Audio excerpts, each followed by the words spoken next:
అండి ఇవాళైతే నేను chicken fry అయితే చేస్తున్నాను. మీరు ఒకసారి ఇలా తప్పకుండా ట్రై చేయండి. మనం టొమాటో, ఆనియన్ వాడకపోయినా కానీ ఇలా మనం చికెన్ ఫ్రై అనేది చేసుకోవచ్చు అన్నమాట. మీరు తప్పకుండా ట్రై చేయండి. నేనైతే బోన్లెస్ పీసెస్ అయితే తీసుకున్నాను. ఇప్పుడు ఆయిల్లో ఇవి అయితే క్లీన్ చేసేసి పెట్టుకున్న చికెన్ అయితే వేసేద్దాము. ఇలా మొత్తం చికెన్ అయితే వేసేసిన తర్వాత కలుపుతూ ఉండాలి. కలపకపోతే మనకు అడుగంటేస్తుంది. నేనైతే మొత్తం పీసెస్ అయితే వేసేసాను. ఇప్పుడైతే కలుపుతున్నాను. ఇలా కలిపిన తర్వాత కాసేపు ఉంచాలి.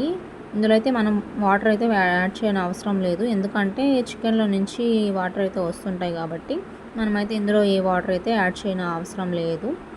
ఇలా కాసేపు కలపాలి.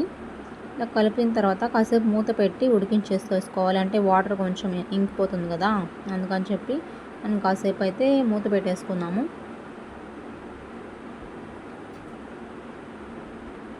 మూత పెట్టుకున్న తర్వాత ఒక 5 మినిట్స్ చూడాలి. ఇప్పుడు చూడండి మనకి వాటర్ చూడండి ఎలా వచ్చేసాయో చికెన్లో నుంచి. ఇప్పుడు మనకి పీసెస్కి సరిపడా మనము సాల్ట్ అయితే వేసేసుకుందాము. ఇలా సాల్ట్ వేసుకున్న తర్వాత ఇప్పుడు సరిపడా పసుపు అయితే వేసేసుకుందాము. ఇప్పుడు వీటిని బాగా కలుపుకోవాలి. ఇలా కలుపుకున్న తర్వాత మళ్ళీ ఒక 5 మినిట్స్ మళ్ళీ మూత పెట్టేసి ఉంచేద్దాము. ఇలా బాగా కలుపుకున్న తర్వాత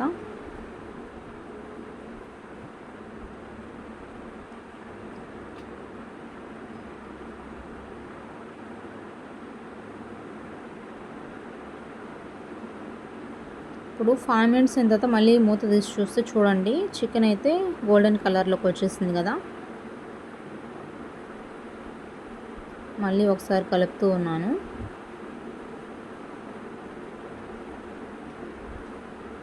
ఇలా బాగా కలుపుకున్న తర్వాత మనకి ఫ్రెష్ అల్లం వెల్లుల్లి పేస్ట్ అయితే వేసుకుందాము. ఫ్రెష్గా వేసుకుంటే టేస్ట్ అయితే చాలా బాగుంటుంది, స్మెల్ కూడా బాగుంటుందండి. అయితే ఫ్రెష్ అల్లం వెల్లుల్లి పేస్ట్ అయితే వేసుకున్నాను ఇందులో. అలాగే మనకి ఎంత కారం సరిపోతుందో అంత కారం అయితే యాడ్ చేశాను.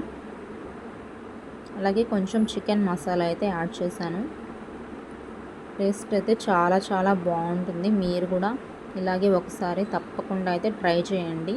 నేను ఆనియన్స్ ఏమీ వాడలేదు, చూడండి ఎలా వస్తుందో. మీరు ఒకసారి ఇలా తప్పకుండా అయితే ట్రై చేయండి. ఇలా మనం బాగా చికెన్ అయితే కలుపుతూ ఉండాలి. ఇప్పుడు ఇందులో అయితే నేను ధనియాల పొడి వేస్తూ ఉన్నాను. అంటే లాస్ట్గా అయితే మనం ధనియాల పొడి అయితే వేసుకోవాలి.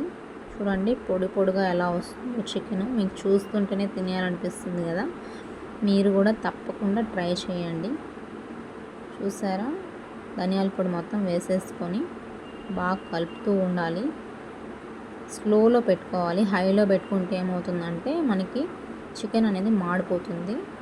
స్లోగా పెట్టుకొని ఈ ప్రాసెస్ అనేది చేయాలి. ఫైనల్లీ నేను కరివేపాకు అయితే యాడ్ చేశాను. చూడండి చాలా చాలా బాగా వచ్చింది పొడి పొడిగా. మీరు ఒకసారి తప్పకుండా అయితే ఇలా ట్రై చేయండి. ఎలా వచ్చిందో నాకు కామెంట్ అయితే తప్పకుండా చేయండి. నేను ఇందులోకి అయితే ఏం చేశానో తెలుసా, చూడండి ఈ పీస్ మీకేనండి, మీకు తినాలనిపిస్తుంది కదా చూస్తుంటే. ఇందులోకి అయితే నేను పప్పుచారు అయితే చేశాను. పప్పుచారు చికెన్ కాంబినేషన్ చాలా చాలా బాగుంటుంది కదా. మీలో ఎంతమందికి పప్పుచారు చికెన్ అంటే ఇష్టమో తప్పకుండా కామెంట్ చేయండి. అలాగే మన ఛానల్ని తప్పకుండా సబ్స్క్రైబ్ అయితే చేసుకోండి. Thanks for watching.